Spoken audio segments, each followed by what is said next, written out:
Selamat hari Minggu bagi kita semua.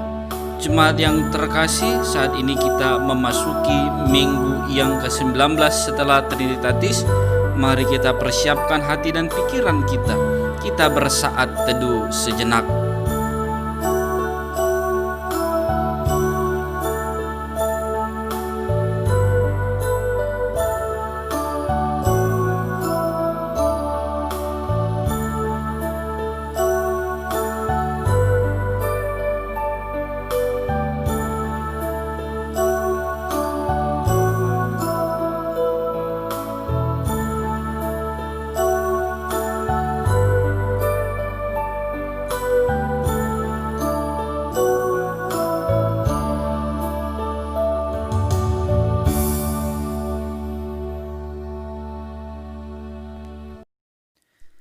Kita angkat pujian kita dari Kidung Jemaat nomor 3, ayatnya yang pertama sampai kepada ayatnya yang kedua.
Di dalam nama Allah Bapa, Anaknya Tuhan Yesus Kristus, dan Roh Kudus yang menciptakan langit dan bumi.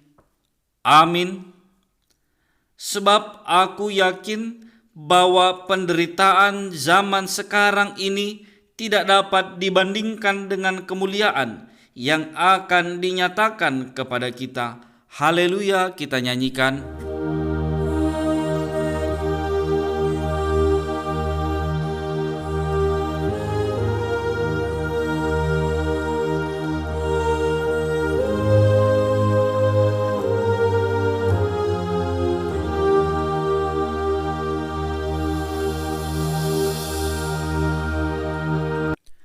Marilah kita berdoa. Ya Tuhan Allah yang Maha Kuasa, berilah iman yang hidup bagi kami, agar tetap percaya pada Anak-Mu Tuhan Yesus Kristus Tuhan kami. Jadikanlah hati kami tahir ya Allah, dan perbaharuilah batin kami dengan roh yang teguh. Kuatkanlah iman kami, supaya kami tetap bersuka cita, mengingat keampunan dosa kami, oleh karena Anak-Mu, Tuhan Yesus Kristus Tuhan kami. Amin. Marilah kita angkat pujian kita dari Kidung Jemaat nomor 14, ayatnya yang pertama sampai kepada ayatnya yang kedua.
marilah kita mendengar hukum Taurat Tuhan yang ketiga beserta maksudnya.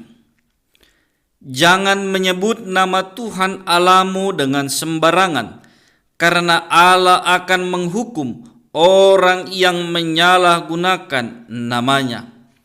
Maksudnya adalah kita harus takut serta kasih kepada Allah. Sebab itu jangan mengutuki, mengumpat, memakai guna-guna, berbohong, menipu dengan memakai nama Allah, sebab hanya dalam penderitaan, kesusahan, dan di dalam doa serta pujianlah kita layak menyebut nama Tuhan Allah. Marilah kita sama-sama mohon kekuatan dari Tuhan Allah. Ya Tuhan Allah, kuatkanlah kami melakukan yang sesuai dengan hukum-Mu. Amin. Marilah kita mengangkat pujian kita dari Kidung Jemaat nomor 26, ayatnya yang kedua ditambah ayatnya yang keempat.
Marilah kita berdoa merendahkan diri, mengaku dosa di hadapan Allah.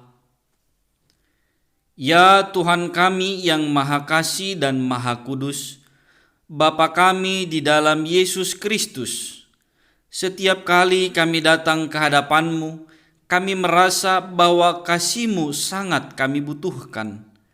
Karena itu kami datang merendahkan diri hari ini kepadamu dan mengaku bahwa kami sering seperti domba yang sesat, menyimpang dari jalan yang benar. Janganlah Engkau mengucilkan kami dari hadapan-Mu oleh karena dosa dan pelanggaran kami, karena Engkau tidak menginginkan kematian orang fasik, melainkan Engkau menginginkan pertobatannya agar dia selamat. Ampunilah segala kesalahan dan pelanggaran kami dengan perantaraan penghulu kami yang satu-satunya, anak-Mu yaitu Tuhan Yesus Kristus. Tetapkanlah anugerah-Mu bagi kami dengan perantaraan kesaksian dan kuasa Roh Kudus, supaya kami terhibur dan datang memanggil Engkau, dan agar segala perbuatan dan kelakuan serta pikiran kami menjadi kemuliaan bagi nama-Mu yang kudus. Amin.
Marilah kita mendengar janji Allah atas pengampunan dosa kita.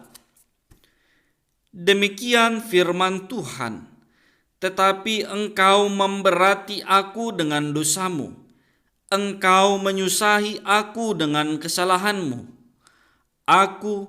Akulah Dia yang menghapus dosa pemberontakanmu, oleh karena aku sendiri dan aku tidak mengingat-ingat dosamu.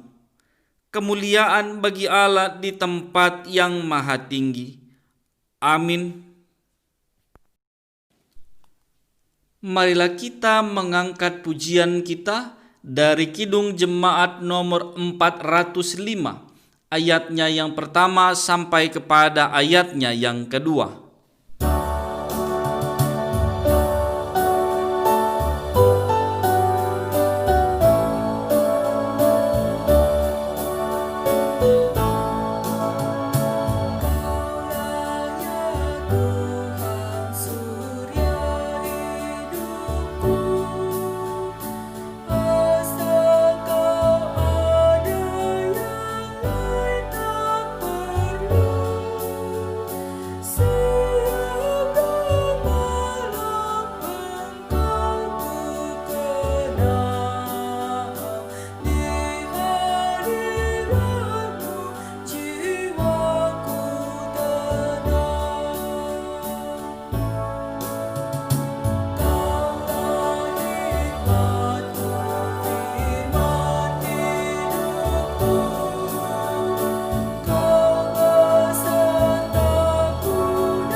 Marilah kita mendengar firman Tuhan yang ditetapkan untuk minggu ini, yang tertulis pada Yohanes pasalnya yang kedua, dimulai dari ayatnya yang pertama sampai kepada ayatnya yang ke-12. Demikian firman Tuhan di bawah judul perikop perkawinan di Kana. Pada hari ketiga ada perkawinan di Kana yang di Galilea, dan ibu Yesus ada di situ. Yesus dan murid-muridnya diundang juga ke perkawinan itu. Ketika mereka kekurangan anggur, ibu Yesus berkata kepadanya, "Mereka kehabisan anggur." Kata Yesus kepadanya, "Mau apakah engkau daripadaku, ibu? Saatku belum tiba." Tetapi ibu Yesus berkata kepada pelayan-pelayan, "Apa yang dikatakan kepadamu, buatlah itu." Di situ ada 6 tempayan yang disediakan untuk pembasuhan menurut adat orang Yahudi. Masing-masing isinya 2-3 buyung. Yesus berkata kepada pelayan-pelayan itu, "Isilah tempayan-tempayan itu penuh dengan air." Dan mereka pun mengisinya sampai penuh. Lalu kata Yesus kepada mereka, "Sekarang cedoklah dan bawalah kepada pemimpin pesta." Lalu mereka pun membawanya. Setelah pemimpin pesta itu mengecap air yang telah menjadi anggur itu, dan ia tidak tahu dari mana datangnya, tetapi pelayan-pelayan yang mencedok air itu mengetahuinya. Ia memanggil mempelai laki-laki dan berkata kepadanya, "Setiap orang menghidangkan anggur yang baik dahulu, dan sesudah orang puas minum, barulah yang kurang baik. Tetapi engkau menyimpan anggur yang baik sampai sekarang." Hal itu dibuat Yesus di Kana yang di Galilea sebagai yang pertama dari tanda-tandanya, dan dengan itu ia telah menyatakan kemuliaannya, dan murid-muridnya percaya kepadanya. Sedemikian jauh pembacaan firman Tuhan. Berbahagialah orang yang lapar dan haus akan kebenaran, karena mereka akan dipuaskan. Amin. Kita angkat pujian kita dari Kidung Jemaat nomor 281, ayatnya yang pertama sampai kepada ayatnya yang kedua.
Marilah kita mengaku iman percaya kita sebagaimana pengakuan saudara seiman kita di seluruh dunia.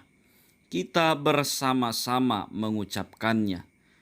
Aku percaya kepada Allah, Bapa yang Maha Kuasa, Khalik langit dan bumi.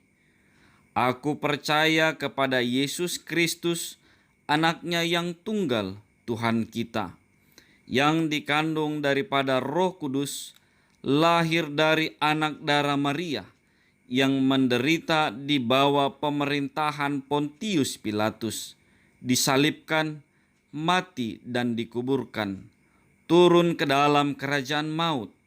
Pada hari yang ketiga bangkit pula dari antara orang mati, naik ke surga, duduk di sebelah kanan Allah, Bapa yang Maha Kuasa. Dari sana akan datang kelak untuk menghakimi orang yang hidup dan yang mati. Aku percaya kepada Roh Kudus, adanya gereja yang kudus dan persekutuan orang kudus, pengampunan dosa, kebangkitan daging, dan hidup yang kekal. Amin. Marilah kita mendengar firman Tuhan yang menjadi dasar kita memberikan persembahan sebagaimana tertulis pada 2 Korintus 9 ayatnya yang ke-7. Hendaklah masing-masing memberikan menurut kerelaan hatinya, jangan dengan sedih hati atau karena paksaan, sebab Allah mengasihi orang yang memberi dengan sukacita. Amin. Marilah kita mengangkat pujian kita dari Kidung Jemaat nomor 378, ayatnya yang pertama sampai kepada ayatnya yang kedua, sembari kita mengumpulkan persembahan kita.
Damai sejahtera Allah yang melampaui segala akal kiranya menjaga dan memelihara hati dan pikiranmu di dalam Kristus Yesus Tuhan kita. Amin.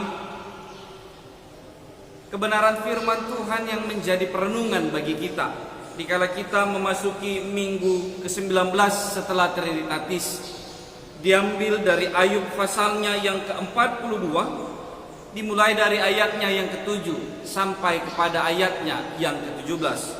Demikian firman Tuhan di bawah judul perikop, keadaan Ayub dipulihkan.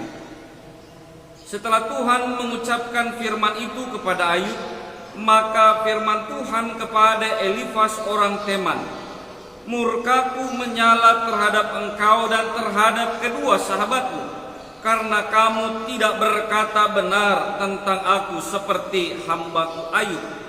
Oleh sebab itu, ambillah 7 ekor lembu jantan dan 7 ekor domba jantan, dan pergilah kepada hambaku Ayub, lalu persembahkanlah semuanya itu sebagai korban bakaran untuk dirimu.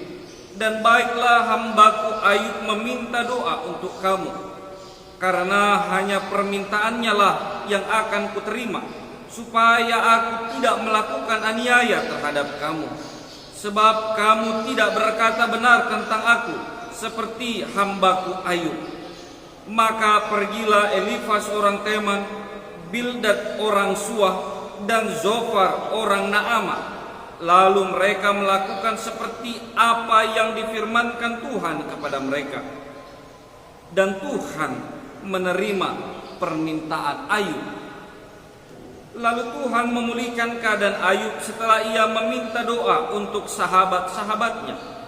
Dan Tuhan memberikan kepada Ayub 2 kali lipat dari segala kepunyaannya dahulu. Kemudian datanglah kepadanya semua saudaranya laki-laki dan perempuan dan semua kenalannya yang lama, dan makan bersama-sama dengan dia di rumahnya. Mereka menyatakan turut berduka cita dan menghibur dia oleh karena segala malapetaka yang telah ditimpakan Tuhan kepadanya. Dan mereka masing-masing memberi dia uang 1 pesita dan sebuah cincin emas. Tuhan memberkati Ayub dalam hidupnya, yang selanjutnya lebih daripada dalam hidupnya yang dahulu. Ia mendapat 14.000 ekor kambing domba dan 6.000 unta, 1.000 pasang lembu dan 1.000 ekor keledai betina. Ia juga mendapat 7 orang anak laki-laki dan 3 orang anak perempuan.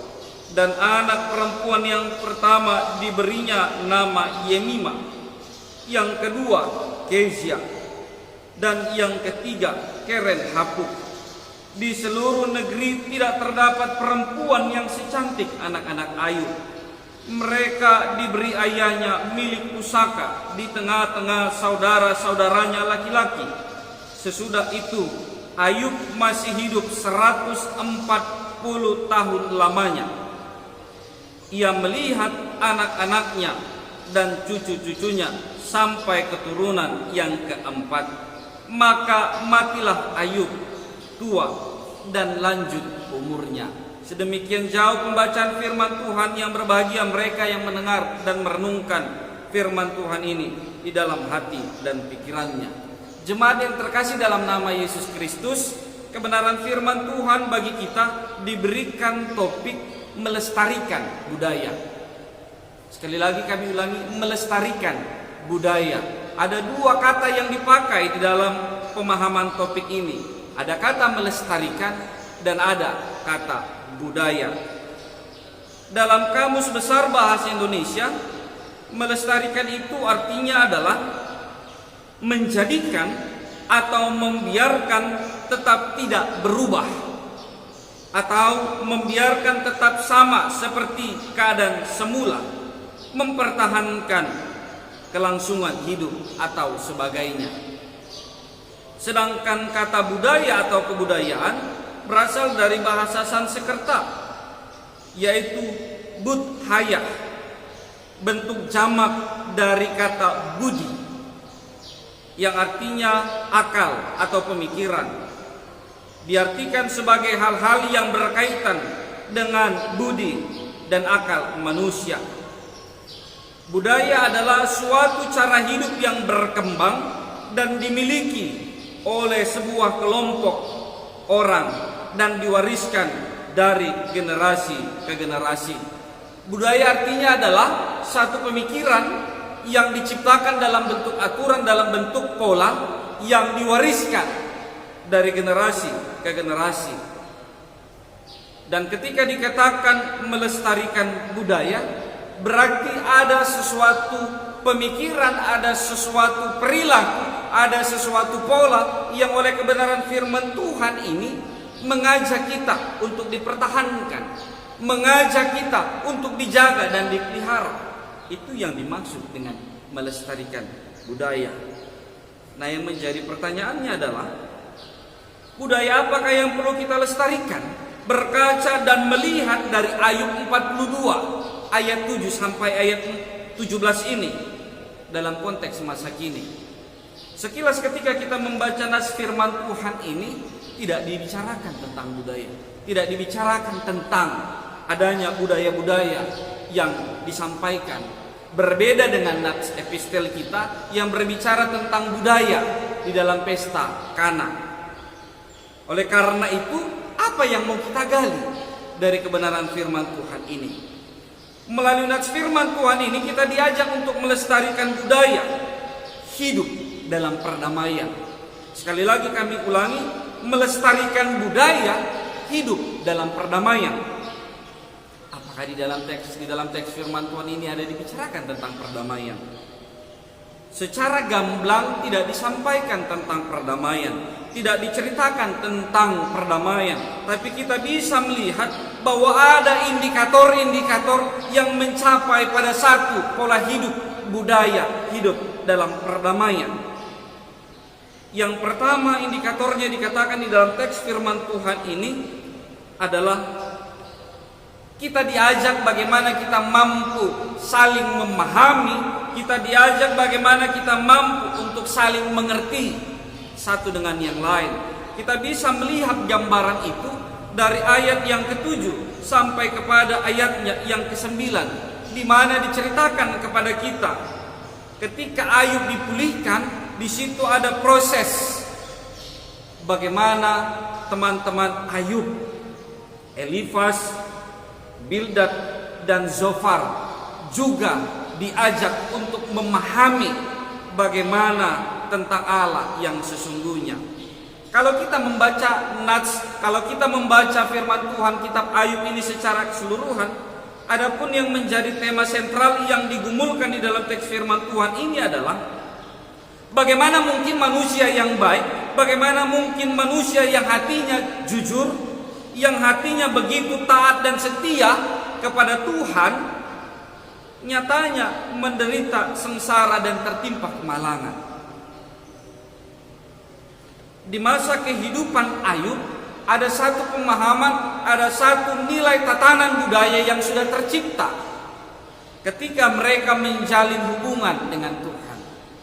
Ada yang disebut namanya entah itu hukum pembalasan, entah itu hukum sebab akibat, entah itu yang dikatakan keadilan. Pemahaman sederhananya dikatakan kalau orang yang baik tentu akan menuai kebaikan di dalam kehidupannya, tapi kalau orang yang tidak baik tentu akan menuai ketidakbaikan dalam kehidupannya. Namun di dalam kasus Ayub yang terjadi justru sebaliknya. Ayub yang baik, Ayub yang taat dan saleh kepada Tuhan, tetapi justru mendapatkan ketidakbaikan dari Tuhan.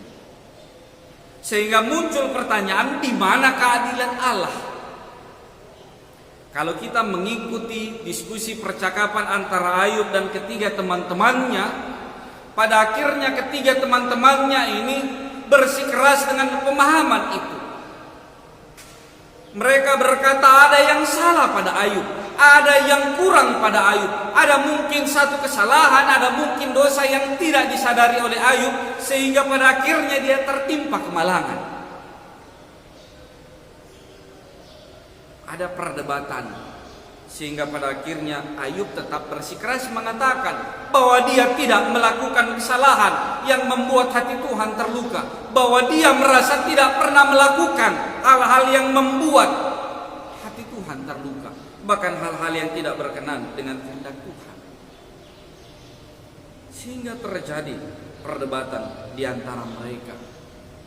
Di satu sisi Elifas, Bildad dan Zofar bersikeras dengan pemahaman keadilan Allah yang mengatakan bahwa setiap orang yang baik akan diganjar dengan kebaikan, setiap orang yang tidak baik akan memperoleh hukuman. Namun Ayub bersikeras dengan mengatakan bahwa aku adalah orang yang taat dan setia kepada Tuhan. Di dalam teks kebenaran firman Tuhan ini diperhadapkan kepada kita bahwa ternyata hukum pembalasan yang dipercayai, yang diyakini oleh teman-teman Ayub ternyata tidak tepat. Sehingga ketika mereka ingin mencoba menghibur Ayub, yang terjadi justru adalah ketidakmengertian, memahami satu dengan yang lain. Sehingga pada akhirnya kalau kita mengikuti proses perjalanan teks firman Tuhan ini, muncul perdebatan, muncul pemahaman yang berbeda antara satu dengan yang lain. Namun sungguh luar biasa di dalam kebenaran firman Tuhan ini disampaikan kepada kita. Di dalam ayat yang ke-7 dikatakan demikian. Setelah Tuhan mengucapkan firman itu kepada Ayub, maka firman Tuhan kepada Elifas orang Teman, murkaku menyala terhadap engkau dan terhadap kedua sahabatmu, karena kamu tidak berkata benar tentang aku seperti hambaku Ayub. Pada akhirnya Allah sendiri memberikan pemahaman kepada ketiga teman Ayub itu, kepada Elifas, kepada Bildad, dan kepada Zofar, bagaimana mereka mampu melihat ada yang salah juga pada pemahaman mereka yang perlu diperbaiki. Ketika mereka ingin mencoba untuk menghibur Ayub, yang terjadi justru penghakiman. Ketika mereka mencoba untuk menguatkan Ayub, yang terjadi justru mereka membuat Ayub semakin tertekan dengan pernyataan dan pemahaman mereka yang mungkin mereka rasa bahwa itu adalah pemahaman yang benar.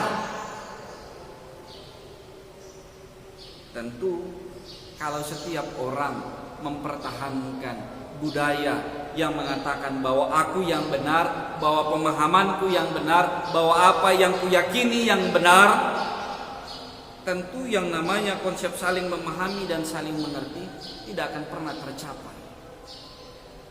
Karena sesungguhnya yang harus kita sampaikan bukanlah kebenaran kita, tetapi kebenarannya Tuhan. Oleh karena itu penting bagi kita untuk memberikan telinga kita, mendengarkan dan memahami sahabat kita, memahami dan mengerti orang-orang di sekitar kita.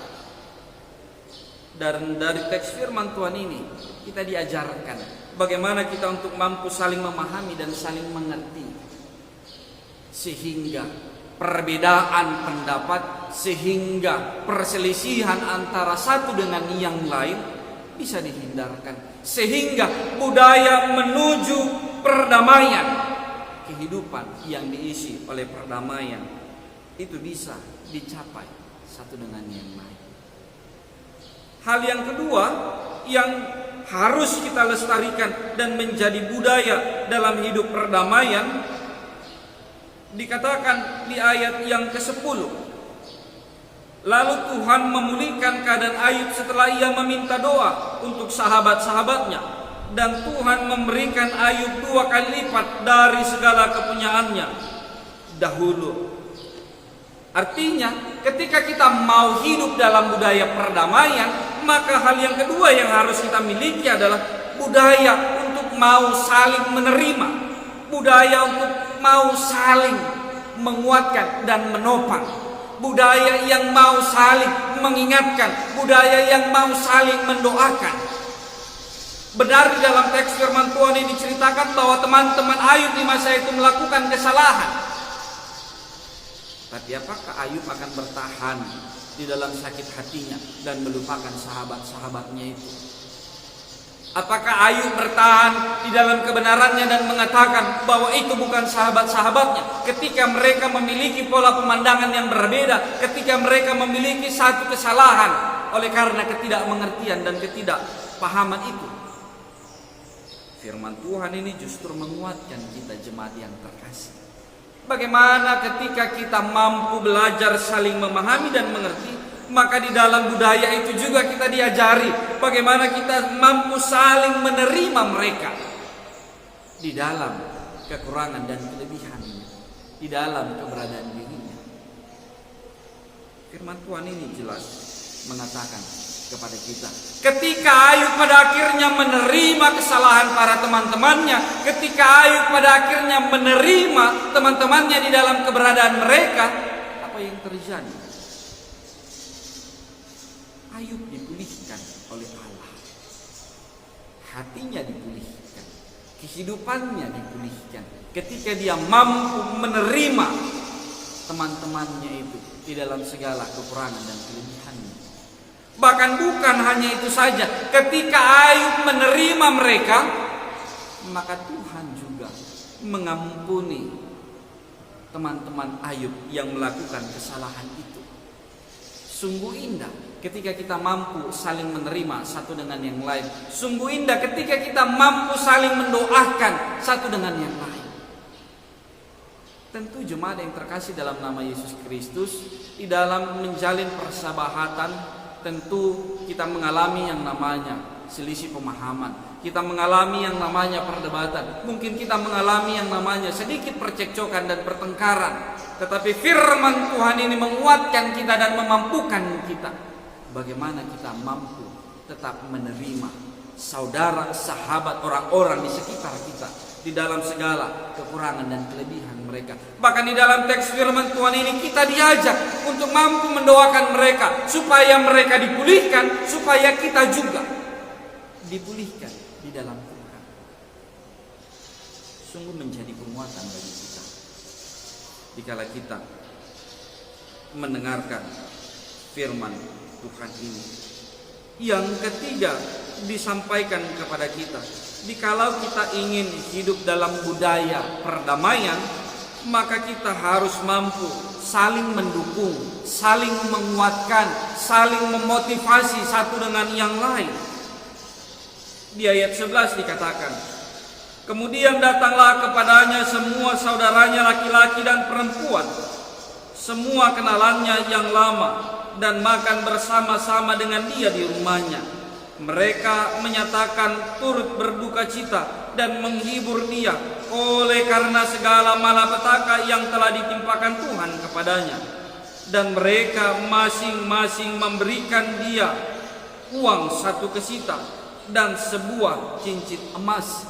Ternyata ketika seseorang mau saling mengerti, ketika seseorang mau saling memahami, saling menerima satu dengan yang lain, maka juga harus ada kegerakan bersama. Bagaimana saling membangun, bagaimana saling menopang dan mendukung satu dengan yang lain. Ada aksi yang dikerjakan. Di dalam teks firman Tuhan ini dikatakan bahwa mereka datang dan memberi Ayub uang 1 kesita dan sebuah cincin emas, sebagai bukti bahwa mereka ikut merasakan, sebagai bukti bahwa mereka berempati di dalam penderitaan dan kesulitan yang dirasakan oleh Ayub. Mereka bukan hanya mengucapkan kata-kata, tetapi mereka ikut ambil bagian dalam kedukaan Ayub itu. Tentu ini adalah gerakan-gerakan yang penting untuk kita kerjakan, terkhusus ketika kita memasuki dan melewati masa-masa yang sulit di masa-masa pandemi COVID-19 ini. Betapa banyak saudara-saudara kita yang sudah merasakan dan mengalami kedukaan. Betapa banyak orang yang sudah mulai merasakan dampak yang luar biasa. Tentu ketika kita ingin hidup di dalam budaya perdamaian, kita diajak bagaimana kita bukan hanya mendoakan mereka semata, tapi kita juga diajak bagaimana menopang dan menolong mereka di dalam gerakan-gerakan, di dalam aksi kita, di dalam pelayanan kita yang nyata dan dirasakan oleh setiap orang. Tentu inilah yang menjadi perenungan bagi kita, belajar dari pengalaman Ayub ini. Inilah yang menjadi panggilan yang dinyatakan kepada kita pribadi lepas pribadi. Bagaimana kita mampu melestarikan budaya hidup di dalam perdamaian dengan saling memahami atau saling mengerti satu dengan yang lain, dengan saling menerima dan mendoakan satu dengan yang lain, dengan saling mendukung, menopang dan memotivasi satu dengan yang lain. Ketika kita mampu hidup di dalam pola laku seperti ini, ketika kita mampu membiasakan hidup kita dengan berperilaku seperti ini, maka semakin benar dan nyatalah apa yang diserukan oleh Paulus di dalam Roma 12 ayatnya yang ke-18. Demikian dikatakan, sedapat-dapatnya kalau hal itu bergantung padamu, hiduplah dalam perdamaian dengan semua orang.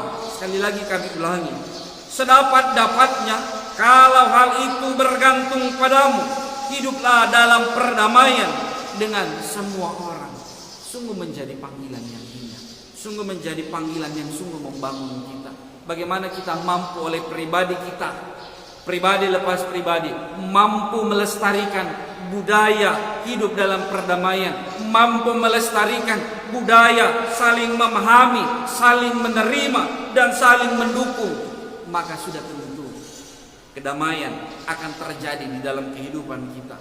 Maka kedamaian akan semakin meneduhkan proses perjalanan kehidupan kita, sehingga kita sungguh-sungguh mampu terbangun di dalam Tuhan. Kita sungguh-sungguh mampu terbangun di dalam kasih setia Tuhan. Biarlah kiranya panggilan Tuhan ini yang kita nyatakan di dalam kehidupan kita. Amin. Kita bersatu di dalam doa. Terima kasih untuk kebenaran firman Tuhan melalui pengalaman Ayub. Kami dipanggil ya Tuhan, mampu melestarikan dan hidup dalam budaya perdamaian, di mana kami mampu saling memahami dan saling mengerti satu dengan yang lain, di mana kami mampu belajar saling menerima, saling mendoakan satu dengan yang lain, di mana kami mampu juga ya Tuhan terpanggil melakukan aksi untuk saling mendukung, saling membantu, bahkan saling menopang satu dengan yang lain ya Tuhan. Karena di dalam panggilan ini ya Tuhan, kami mampu belajar dari kehidupan Ayub, di mana Ayub Tuhan berkati sedemikian rupa di dalam proses perjalanan kehidupannya, menjadi saksi kebenaran firman Tuhan. Biarlah kiranya juga perjalanan kehidupan kami mampu dipakai saksi, mampu melestarikan budaya untuk saling memahami, melestarikan budaya untuk saling menerima, melestarikan budaya untuk saling mendukung satu dengan yang lain, sehingga semakin nyatalah perdamaian di tengah-tengah kehidupan kami. Semakin nyatalah kasih setia Tuhan yang berlimpah-limpah di tengah kehidupan kami. Oleh kuat kuasa Roh Kudus Tuhan, biarlah kiranya firman Tuhan ini dimateraikan di dalam hati dan pikiran kami, sehingga menjadi kegerakan kami bersama. Di dalam nama Yesus Kristus kami berdoa dan sungguh bermohon kepadamu ya Tuhan. Amin. Marilah kita mengangkat pujian kita dari Kidung Jemaat nomor 424, ayatnya yang pertama sampai kepada ayatnya yang kedua.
Marilah kita serahkan persembahan kita ini ke hadapan Tuhan untuk diberkati. Marilah kita berdoa. Ya Allah Bapa kami yang di surga, kami mengaku bahwa Tuhan adalah sumber dari segala karunia yang melimpah dalam kehidupan kami masing-masing. Sebagian daripada karunia itu kami serahkan kembali sebagai persembahan kepada Tuhan. Terimalah dan berkatilah persembahan umat-Mu ini, agar dapat kami pergunakan untuk pekerjaan dan pelayanan kerajaan Tuhan di dunia ini. Bukalah hati kami untuk mengenal betapa banyak berkat dan karunia yang kami peroleh dari Tuhan, supaya kami senantiasa bersyukur kepadamu. Di dalam nama Yesus Kristus Tuhan kami. Amin. Marilah kita bersama-sama mengucapkan doa Bapa kami. Bapa kami yang di surga, dikuduskanlah namamu. Datanglah kerajaanmu, jadilah kehendak-Mu di bumi seperti di surga. Berikanlah kami pada hari ini makanan kami secukupnya, dan ampunilah kami akan kesalahan kami, seperti kami juga mengampuni orang yang bersalah kepada kami. Dan janganlah membawa kami ke dalam pencobaan, tetapi lepaskanlah kami daripada yang jahat. Karena Engkau yang punya kerajaan dan kekuasaan dan kemuliaan sampai selama-lamanya. Amin. Jemaat Tuhan, terimalah berkat dari Tuhan. Tuhan memberkati engkau dan melindungi engkau. Tuhan menyinari engkau dengan wajah-Nya dan memberi engkau kasih karunia. Tuhan menghadapkan wajah-Nya kepadamu dan memberi engkau damai sejahtera. Amin.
Selamat hari Minggu bagi kita semua jemaat yang terkasih dalam nama Kristus Yesus.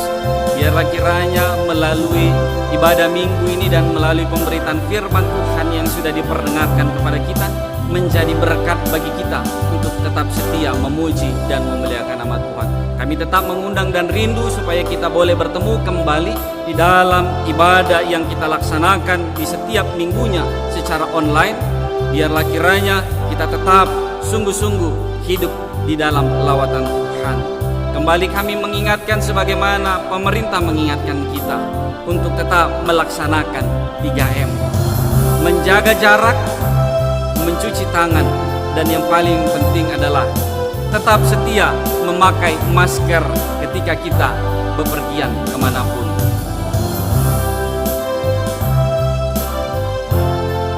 Tuhan Yesus memberkati.